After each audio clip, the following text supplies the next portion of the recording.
Hey guys, I'm Desiree. For those of you who haven't subscribed yet, please click the subscribe button. It helps my channel out so much. And if you like this information I'm sharing in the videos, don't forget to hit the like button as well. Sorry, my words don't come out right sometimes when I'm on here. So today I want to dive into talking about what's going on currently in our industry and what it's like in 2023 being a beauty service provider, and like some of the fears and like the things that are circulating around that I want to touch on. So stay tuned. So I don't know about you guys, but business has been a little bit different. Obviously, like, during COVID, we had a lot of money being pushed out, stimulus checks, unemployment. So people were spending their money very frivolously. They weren't holding on to it. It just seemed like there was just like a huge wait list of clients like dying to book appointments. They couldn't wait. They didn't care how much it cost. It was just like the demand was high. So 2020 was like that. 2021 was like that. And then I started noticing about 2022, like business started to shift. Like people were still booking their appointments, people are still coming in, work is still busy. But I started noticing like a little bit of like, there's a little bit more of slow times. I had, a lot of busy times, but then I'd have a lot of downtime where it slowed down a lot. And a lot of what's going on in the economy, it does impact our business. But what I want you guys to understand and to not fear is that regardless of whether or not we go into a recession, our economy has been in a decline since last year, quarter over quarter, but it hasn't been officially announced.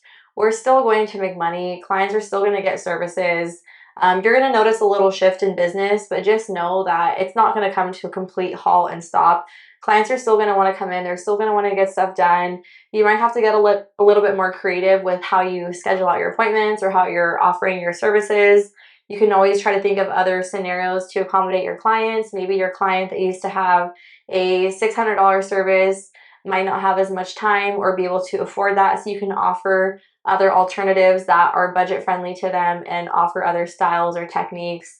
I mean, there's so many things that you can do. But what I want to talk about today is, here we are, 2023. Businesses definitely shifted. And in any industry, any business, you're going to have your peaks and you're going to have your lows. And then you're going to have times where it just seems pretty steady, but you have to learn how to ride with that. So regardless of whether or not we go into recession, I want everybody to understand that like beauty services will not go away. People are still going to want to feel good about themselves. They're still going to want to get their hair done. They're still going to want to get their nails done. They might hold off a little bit longer, but they're still going to come in to get those services. So I want to walk you through some things to do to set yourself up for seasons like that so you can take advantage of that downtime and so you can manage your money. So, rule of thumb for anybody, regardless of the status of where we're at, whether our economy is doing great or our economy has slowed down, is you want to make sure that you have at least 3 to 6 months of your expenses saved. Now, for any of you sitting down watching, if you don't have 3 to 6 months of your expenses saved, do not feel like it's too late. It's never too late to start.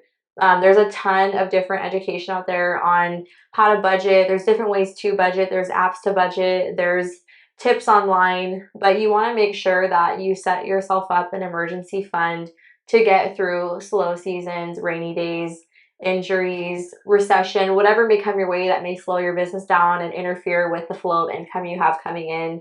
So starting an emergency fund and saving that, rule of thumb is you want to start off with saving $1,000.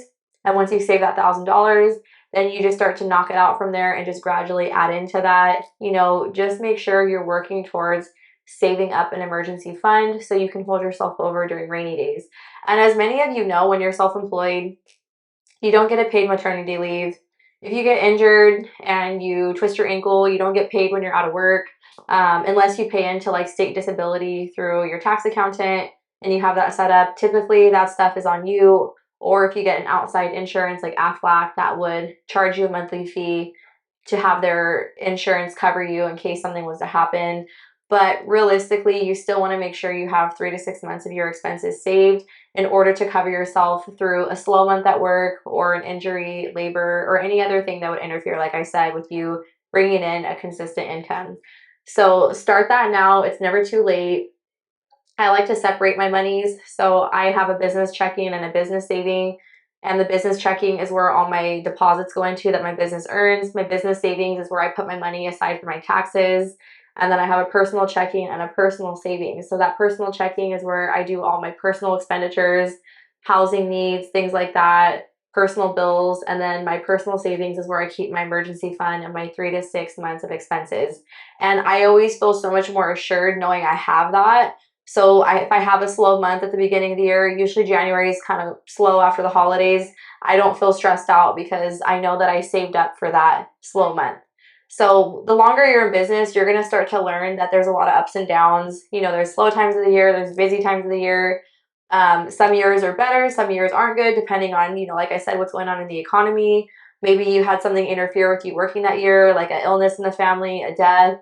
You want to make sure that you are slowly but surely saving your money and putting that away to get you through times like that so you're not under more stress and more pressure than necessary. So now moving on to the next one. So, you know, obviously in 2023, there's been a lot of changes going on with Social Security. So they predict that Social Security is only going to last for like another 8 years. And for many of us self-employed beauty service providers, I don't know if everybody does this, but you need to set up your retirement. If you haven't set up a retirement, this is huge. This is so huge because our bodies are going to get older. They're going to break down. We cannot work until we get into our 80s.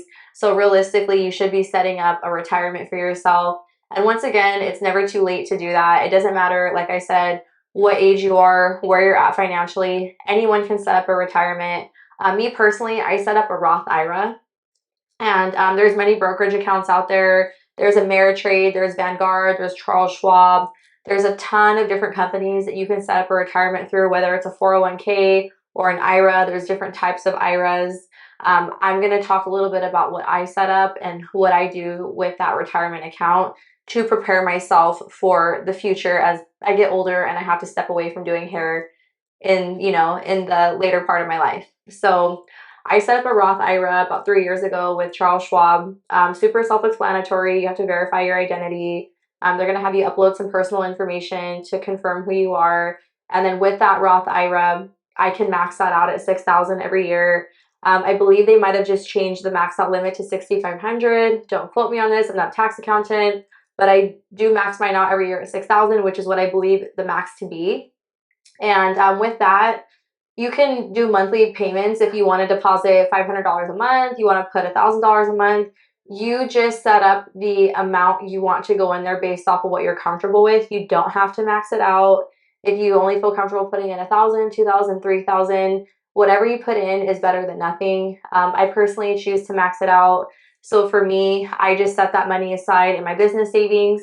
And then at the end of the year, I deposit that 6,000 into my retirement. Now, for those of you who are just starting, don't get overwhelmed. It's better to take small steps to lead into bigger steps. We got to walk before we run. So my recommendation for anybody who's just starting out is to do some research, understand the different type of retirement accounts, educate yourself. You can look things up online. There's a book that I read called Retire Before Mom and Dad. I'm going to insert a clip above of what that book looks like. That's a great book for any business owner to read. I would read it over and over again. There's a lot of valuable resources in that book that'll kind of walk you through how to manage your finances, how to save for your emergency fund, and how to set up your retirement. So this book is going to kind of give you like the basics, the fundamentals of what it takes to set yourself up financially so you don't endure hardships or stress, especially being a business owner. You know, like we are looking for success in the future financially by taking the money we're making now and investing it correctly. So I picked a Roth IRA because a Roth IRA is going to be already taxed income. So when I retire and I withdraw my money from my Roth IRA, I will not be taxed on it because it's already taxed income being deposited into that account. There is other options for IRAs like a traditional IRA. A traditional IRA is non-taxed income, so you can put income in there that has not been taxed yet. And then when you go to retire, you'll be taxed at the current tax rate. So you have to take a step back and evaluate which one of those options is going to suit best for you. I chose the Roth IRA for myself. So I'm putting in pre-taxed income into that account. So when I reach my mid 60s and I want to retire, I won't be getting taxed on that income when I'm ready to withdraw it. And what I want you guys to understand with these accounts too is that it typically takes about 5 years to age that account for it to start developing interest and start to accrue more money. So when you're putting money into like a 401k, a Roth IRA, any type of investment platform, The goal is to long-term invest and deposit amounts into that slowly and continually. And the more seasoned the money is, once it hits 5 years, once it hits 10 years, it continues to grow and develop compound interest, which is like one of the most amazing wonders in the world, is that when you take your money and put it into platforms like that, your money will grow itself versus having it sitting in a bank account where it's going to get minimal to no interest. I think most banks only put less than 1% of interest on a savings, depending on the type of account you have. So personally, if you haven't done this already, set up a retirement. I have the Roth IRA. You get a huge interest return on that the more seasoned that account gets, and that's a great way to set yourself up for success down the road. So my next step, next recommendation is for any of you in 2023 who are in business for yourself, is to think about your future and to realize that it is always great to have more than one stream of income. And many of you will see that many people that hop onto these channels to give business education, they always recommend having more than one stream of income. It is proven on average that a typical millionaire has at least a minimum of 7 streams of income. So for you and your business, you do want to try to figure out how to create more streams of income besides just your one business that you're running. So once you get your initial business dialed in and you have a steady flow of income coming in from that business, you want to use that money as a car to transport you to other elements and other investments. So for myself, I have my hair business, I have my clientele. That is my main bread and butter at this time of my steady flow of income. So what I do with that income for my business is I live on less than I make, and I save the other half of that income to invest it into other outlets to start creating other streams of income. Whether that means you invest it into property, you invest it into another business, you invest it into mutual funds. You want to take the income that you have and you want to start other streams of income. Sometimes I have, a couple friends in my group where they have 3 businesses. They have one business where they're providing services, they have one business where they're selling products, they have another business where they're selling education. So they've got those 3 businesses right there, creating 3 different streams of income. It's always smart to sit down and try to figure out other ways to create other streams of income. And I also do that for myself. I do my clients, provide my services for their hair. I sell retail products. I sell education, coaching. So we want to find other streams of income to start to build ourselves up, because if one stream of income isn't doing as good, you always have other backups. So there's so many different ways to make extra money, especially in today's day and age with our smartphones, our laptops. Everything is digital. You can make money digitally online by starting an online store. Just do your research and figure out what's going to work best for you to start incorporating other streams of income. Anything's possible. You can start with adding one additional stream and then go from there and get that dialed in. But you want to make sure that as you're growing, to set yourself up for success financially and to not be impacted by inflation or recessions, is to have multiple streams of income to get you over that hump so you don't experience those hardships.